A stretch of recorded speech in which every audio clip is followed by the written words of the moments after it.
buat Daniel.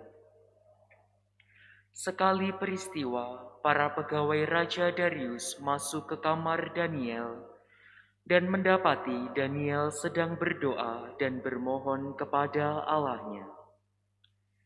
Maka mereka menghadap raja dan menanyakan kepada raja, "Bukankah tuanku mengeluarkan suatu perintah supaya setiap orang yang dalam 30 hari menyampaikan permohonan kepada salah satu dewa atau manusia selain kepada tuanku akan dilempar kepada dalam gua singa?" Raja menjawab, "Memang, perkara itu sudah pasti menurut undang-undang orang Media dan Persia yang tidak dapat dicabut kembali."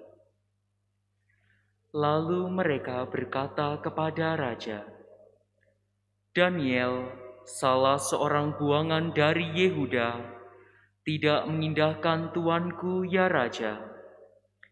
Ia tidak mengindahkan larangan yang tuanku keluarkan, tetapi 3 kali sehari ia mengucapkan doanya." Mendengar hal itu, sangat sedihlah raja, dan ia mencari jalan untuk melepaskan Daniel. Bahkan sampai matahari terbenam, ia masih berusaha untuk menolongnya. Tetapi para pegawai itu bergegas-gegas menghadap raja serta berkata kepadanya, "Ketahuilah ya raja, bahwa menurut undang-undang orang Media dan Persia, tiada larangan atau penetapan yang dikeluarkan raja dapat diubah."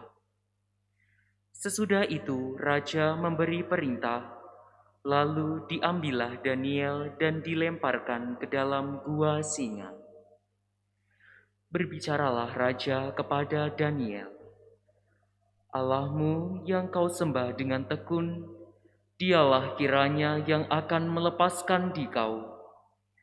Lalu dibawalah sebuah batu dan diletakkan pada mulut gua itu.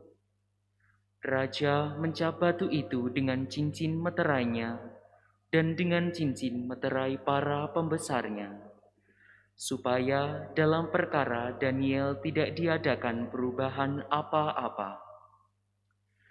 Lalu pergilah raja ke istananya, dan berpuasalah ia semalam-malaman. Ia tidak mendatangkan penghibur-penghibur, dan ia tidak dapat tidur.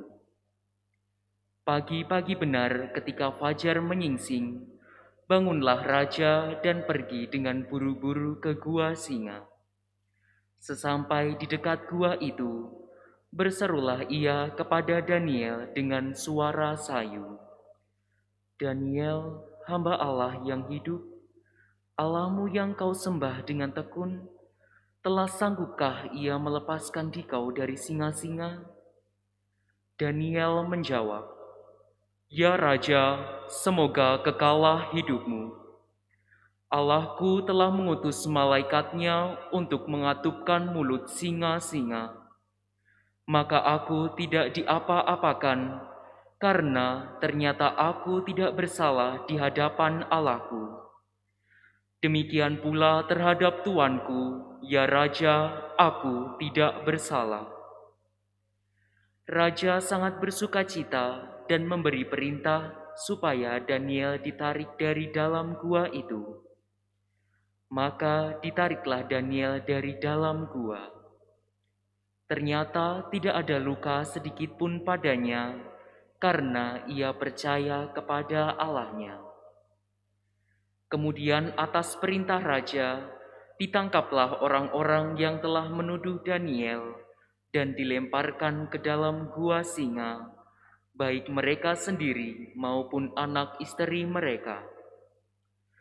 Belum lagi mereka sampai ke dasar gua, singa-singa itu telah menerkam mereka, bahkan meremukkan tulang-tulang mereka.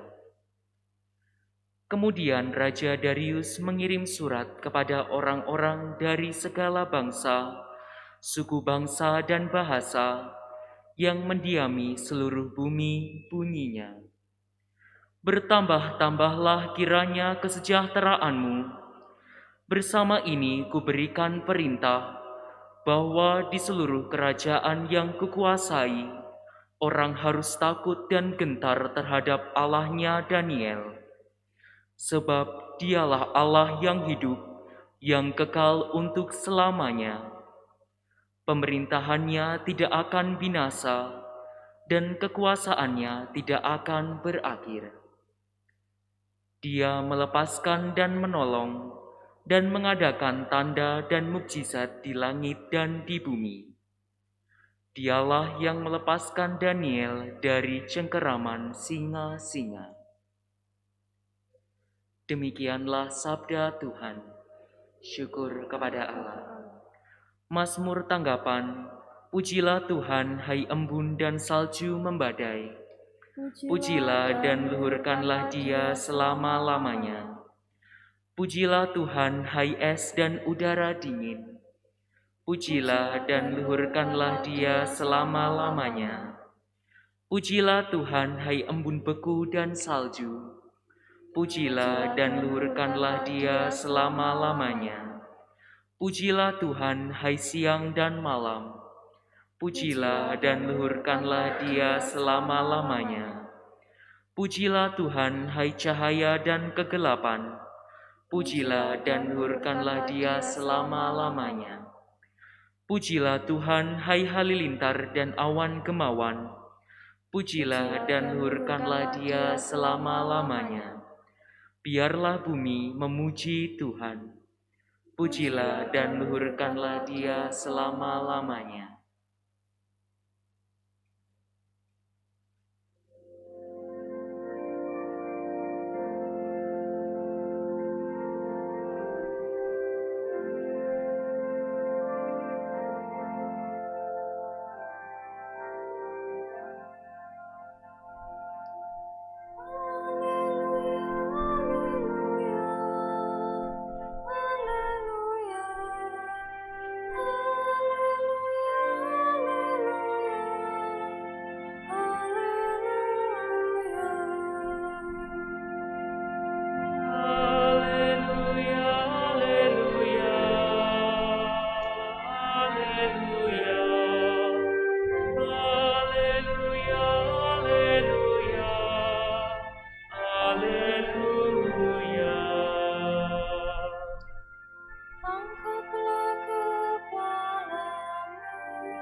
Tuhan bersamamu.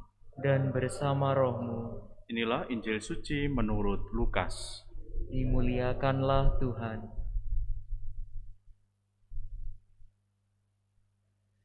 Yesus berkata kepada murid-muridnya, "Apabila kalian melihat Yerusalem dikepung oleh tentara, ketahuilah bahwa keruntuhannya sudah dekat. Pada waktu itu, orang-orang yang berada di Yudea harus melarikan diri ke pegunungan.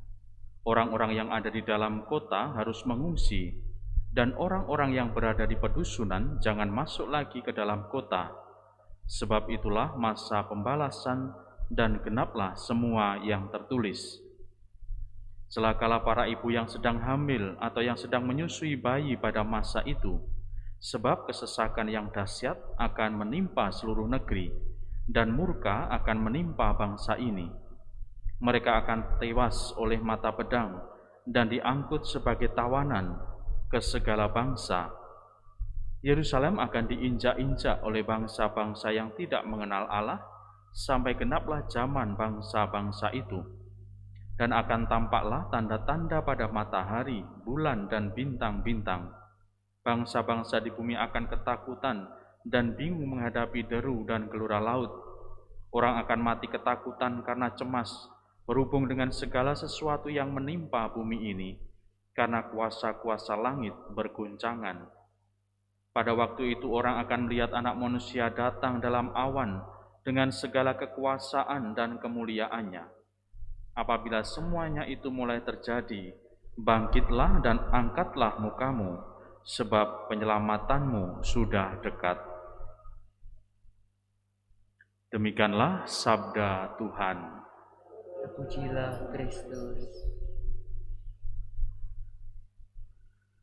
Saudari-saudaraku yang terkasih, gambaran akhir zaman memang selalu menjadi bayangan yang mengerikan bagi kita. Bayangan yang membuat kita tentu ingin menghindari hal ini semua. Namun akhir zaman juga dikaitkan dengan kehadiran dan kedatangan anak manusia, kedatangan Yesus untuk kedua kalinya.